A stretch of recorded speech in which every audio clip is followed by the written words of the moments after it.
What are we even watching? Welcome back, my delinquents.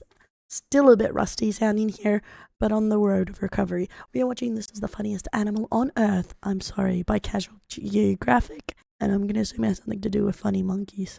But let's get into it. Show me someone who's never seen this with their eyes, and I'll show you a child that got left behind. The school system's failing, and this is proof. Did you know the average kid in America doesn't know about this harmonizing homunculus? Arguably one of the greatest gifts nature ever gave, yet they remain disrespected and unaccepted. Well, not today. I did not know this monkey existed for a very long time either, honestly. You know, someone has to stand up for this comic relief, rough draft, auditory onslaught of a primate, and you already know I will. I mean, that's a given. You're probably familiar with the great ape. I am not changing my ass around every time this guy bumps around. He's crossing me for the last time on this. But in case you're not, they include gorillas, chimps, bonobos, i.e. chimps with a different R rating, and this guy. Oh my god. Together, along with humans, they make up the great ape group. Great ape. The name only an ape could come up with. But along the way, someone got snubbed, and this is actually live footage of it happening. You are freaking Great apes. plus Mark. You know what I'm saying? Which I'm rocking with Mark because Mark is rocking with us. Yeah, Gibbons got gatekept from the great ape lunch table. Science says it's because of their relatively smaller size, lower intelligence. Ouch. And real talk, I think they're just too goofy for the other apes to want to be associated. But Too goofy. I thought it always had to do something with genetics. Can you really be left out just because you're goofy? If not, I think I'm a bit boned. being tailless means Gibbons aren't monkeys either, and instead got classified as lesser apes. That's already flagrantly flippant, but there's about 20 species of lesser apes. They're all Gibbons. Apparently, this drunk toddler of an ape was such an affront to the family, folks created an entirely new category to put them in and slapped them with the lesser label. Well, I'm gonna argue this tiger taunting, vocal cord flaunting, terminally trolling, usually barrel rolling primate might just be the prime ape. Now, to be fair, Gibbons are that one weird kid in class. They're like the missing link between apes and monkeys, but if evolution went on a side quest. Gibbons break a lot of the rules of being an ape. They have low sexual dimorphism, meaning the males and females are about the same size. They don't build nests to sleep. They put in about as much effort as pigeons. They're monogamous, allegedly. We'll get to that. And they basically spend their entire lives in the I like that. Allegedly, like it's like he's about to get arrested. This monkey is monogamous. Allegedly. trees. Could have sworn they let the O-ring slide for that, but that's none of my business. They're also anatomical anomalies with a wingspan worthy of an infringement lawsuit from Go-Go Gadget. We call them lesser, but let's be glad they're still alive, because uncovering a fossil that could jump rope its own skeleton, that Jumanji junk would have put us in another pandemic. That's terrifying to look at. You don't realize how long a Gibbon's arms are until, well, one, you get slapped by one, but also until you put them next to a person for scale. But having joints longer than a prohibition for Peter Griffin is great for one thing, and it's kind of the thing Gibbons are known for. Like I said, Gibbons are completely arboreal, and there's actually a name for how they get from A to B. Brachiate. Calling it monkey bars is an insult. If you did this as a kid, you were on Gibbon timing. These branch-loving acrobats are the fastest things in the trees without wings. At 35 miles per hour, the tree goblin can brachiate fast enough to get pulled over in a school zone. And they'll yeet themselves up to 30 feet between trees. Forget a leap of faith, that's a leap of fortune. Specialized shoulders and wrists allow them to treat the jungle as their It's just like all he has is a prayer. Whee! Jumping away. personal gym. It also helps that they're built like a CrossFit cryptid with the longest arms of any ape. If the average 5'4" woman adopted its build, she'd flex a 10'7" wingspan. And if you lived like one, you'd be parkouring off the cables of the Brooklyn Bridge. But they're not free from fall damage, and it's estimated most Gibbons break a bone at some point in their lives. Gets even crazier when you realize mothers will pull these stunts with a whole baby in tow. And speaking of babies, you know how we always say animals use play as preparation for the life they'll live? Baby Gibbons will not only learn to brachiate by chasing each other through the trees, they'll also intentionally let go of branches to catch themselves. But what even makes Gibbons play a lifelong game of floor is lava? But like orangutans, they realize it must be absolutely terrifying. It's like, no, I gotta let go. I gotta know I can catch myself. it's way safer to have your ops be gravity and time than touch tiger country downstairs and get murked by a feline. Because Gibbons would rather run away than run Huh? Gibbons are actually extremely territorial, and that, along with them having a 99 agility stat, is how you get the only animal alive that can vibe check a tiger and live to do it twice. Technically, it's mobbing behavior meant to drive away a predator using the power of parkour, but the execution makes them move like Spider-Man minus morale. They're morale-less, but the only miles is how far they can drive a striped delete. I need that sound. Parkour, parkour, parkour.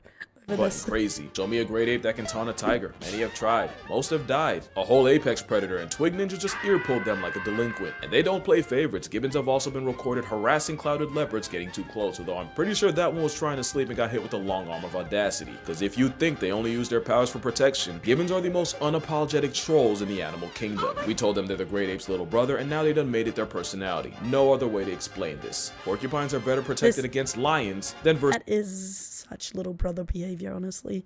It's going up and annoying you, giving you that slap. This is a tree-happy instigator. Even a so-called great ape can end up looking pretty stupid around a lesser. Gibbons are an impulsive thought come to life. They don't think it, they just do it.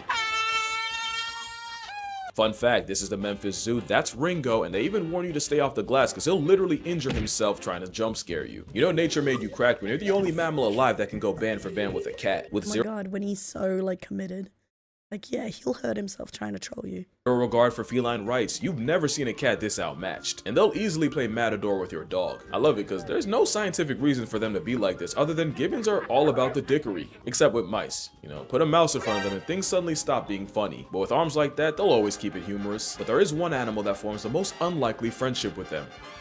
Or maybe not. Because on paper, Gibbons and orangutans actually have a lot in common. They live in the same area code, they're both for the trees, and orangutan actually translates to man of the forest. At the same time, some, like the Hulak gibbon, have been affectionately nicknamed the little man of the forest. But their personalities are so opposite, they honestly belong in a buddy comedy. Gibbons are hyper-athletic, flyweight, and the fastest moving animals in the trees. Orangs are the largest, the mascots of stoicism, and yo, I swear they could talk, they just don't want to deal with taxes. Polar opposites, yet time and time again, wild gibbons and orangutans have been caught playing with each other. I like to think the fact that they don't compete for the same foods means they don't really have a reason to have beef, and a lot of zoos will actually It's really cute.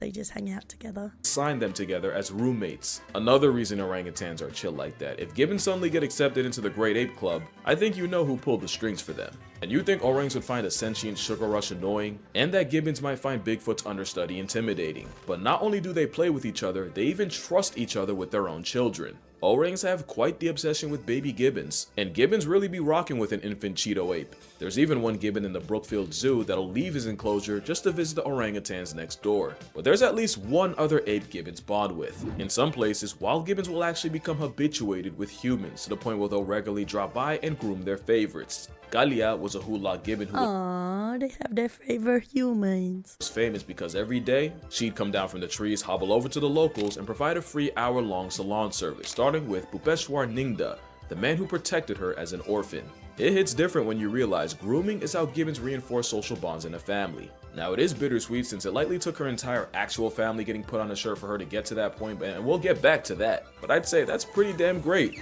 for a lesser ape. Even dogs aren't immune to a gibbon act of goodwill. And now that you're familiar with them, I think we can go ahead and meet all the types of gibbons, or as many as my attention span will allow. This is a Siamang. They're the heavyweights of the gibbons at a whopping 30 pounds. They're the ones with that throat scrote, or as I like to call it, the chesticle. Oh no, not the throat scrote.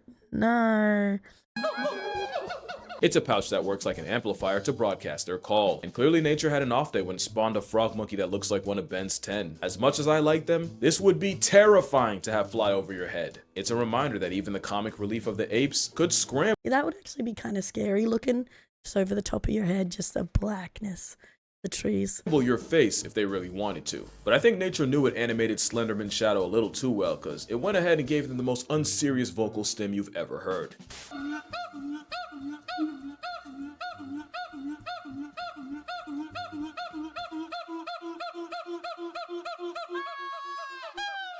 This is a northern white-cheeked gibbon, which definitely, for sure, is not venom, no matter how hard you try to perceive otherwise. And in case you're curious, the babies are all born white. After about a year or two, they turn black. The males stay that way, but the females eventually revert back to their cream colorway, proving the once widely accepted scientific theory wrong. You can go back. This is a Skywalker gibbon, and yes, they were discovered in 2017 by a group of scientists who apparently love Star Wars that much. I can't believe they called them Skywalker. That's hilarious. The namesake of Luke was found in Myanmar, Southeast Asia, and it's believed there's less than 200 of them. But they're not as bad as the Hainan gibbon, which isn't just the rarest ape, but one of the mammals closest to getting discontinued, with less than 40 of them. Crazy thing is, it used to be worse. They went from a couple thousand in the 1950s to where you could count on both hands how many were left by the 70s. Again, we got the Hulak gibbon. I like their face. The silvery gibbon. I like their hair. Good thing they maxed Why out do they look like they were made to jump scare people?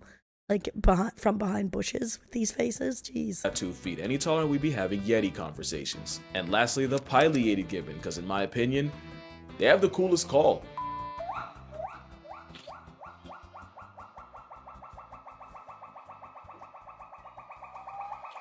Now at this point you might be wondering, why do gibbons call at all? Well, that's the second thing they're known for. The reason for it, well, you have a lock on your door, some have a gate, but gibbons, nah, they mark territory off straight.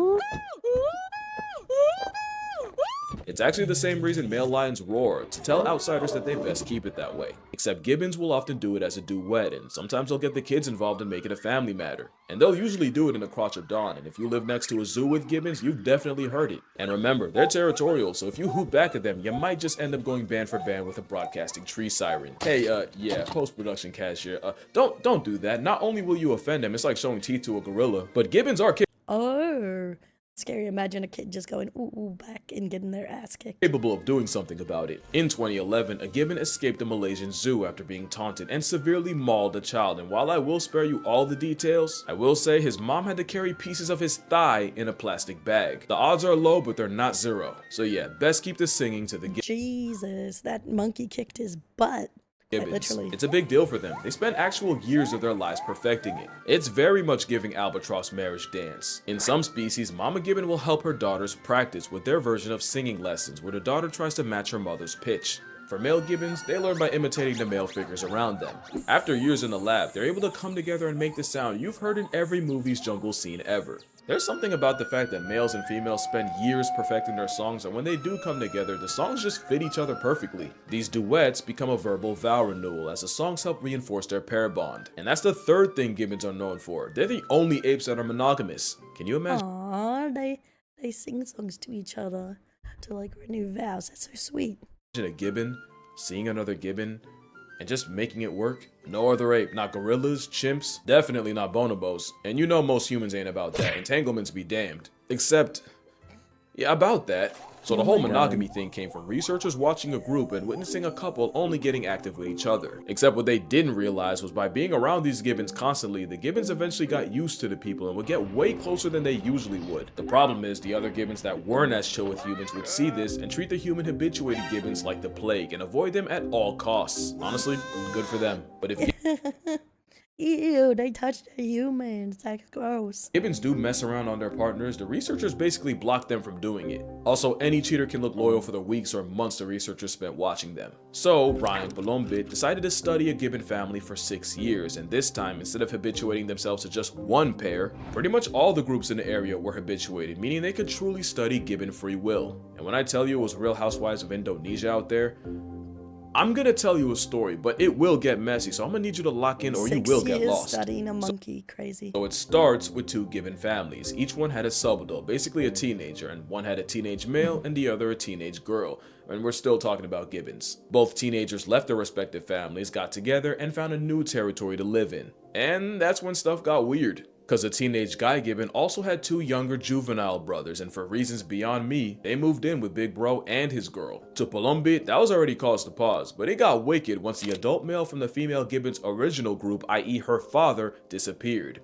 Cause apparently a parent in past tense is a canon event. Well, with a sudden power vacuum, guess who filled in? Yeah, the same subadult male along with his baby brothers all moved into the female's group, and the teenager took his girl's dad's place. He then just moved back and forth between the 2 spots, meaning Mans was monkey branching from his original girl to her mother. And in what's a lot more common than you might think, the mother and daughter had serious beef, and when things finally got too hot and the male had to pick a side, he chose the mother and fully moved in. The mom would have Damn, this is some like Jersey Shore stuff. a baby that was likely fathered by her daughter's ex. As for the subadult daughter, that was the last time Palombit saw her. If there's a moral in this story, one way or another, Gibbons gonna find a way to swing. There was also that time one in the Kujukushima Zoo in Nagasaki had people questioning everything after 12-year-old Momo got pregnant while being housed with exactly 0 men. They thought it was an immaculate conception. Folks thought she spawned Gibbon Jesus, until they did a DNA test and found the father was 34-year-old Ito, who thankfully was also a Gibbon. They still had no idea how they did the do, until they found a 9mm hole in a steel plate between enclosures. That's 9mm. He really wanted that glory. The whole time we call them lesser when God. really we're not that much better than Gibbons. I don't care what the literature says, they're great to me. Especially since we've probably done Gibbons dirtier than any other ape. Remember Kalia? Well, not only did she lose her family, but after a kid taunted her with a slingshot and she finally bit back, the boy's father came after her with a shovel and she lost her life. This kind of thing actually happens a lot to Gibbons. Not only do they get their homes knocked down and trees They taunted her. removed, a lot of times they get reduced to pets. It's to the point where virtually every Gibbon is flirting with extinction. In fact, some like the hyena might as well be in bed with it. I don't like ending the video like this, but I feel like Gibbons being so overlooked makes it that much easier for the atrocities against them to get buried. And if we don't lock in and spread the word, nature's one-man comedy special They got them all locked up, poor little guys. Why? will be cancelled in our lifetime. But then again, does it not make sense for the comic relief to have the most tragic backstory? At the end of the day, Gibbons proved that you might not be a great ape, but you're still a great ape. But anyway, that's gonna do it for this video. Make sure you drink water, hug your mother, support your local Gibbons, and one last thing to take home, but this is important, always remember to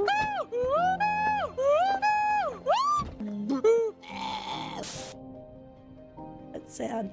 Blah. Oh, look at his big eyes. He may not be part of the great apes, but he could be a great ape. Poor monkey. He's right, this is one of the funniest ones. It's true, it's true. Okay guys, thanks for watching with me and my sickiness. I'll catch you in the next video. Leave a like, comment, subscribe, and let me know in the comment below what you thought of the video. I'll catch you next time. My darling.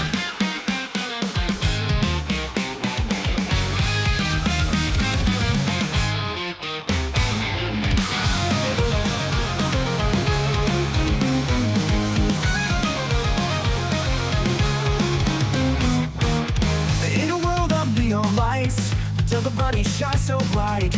Clumsy hot flood holds her crown. Busting sassy folks she's found. The ears perk up a burp in sight.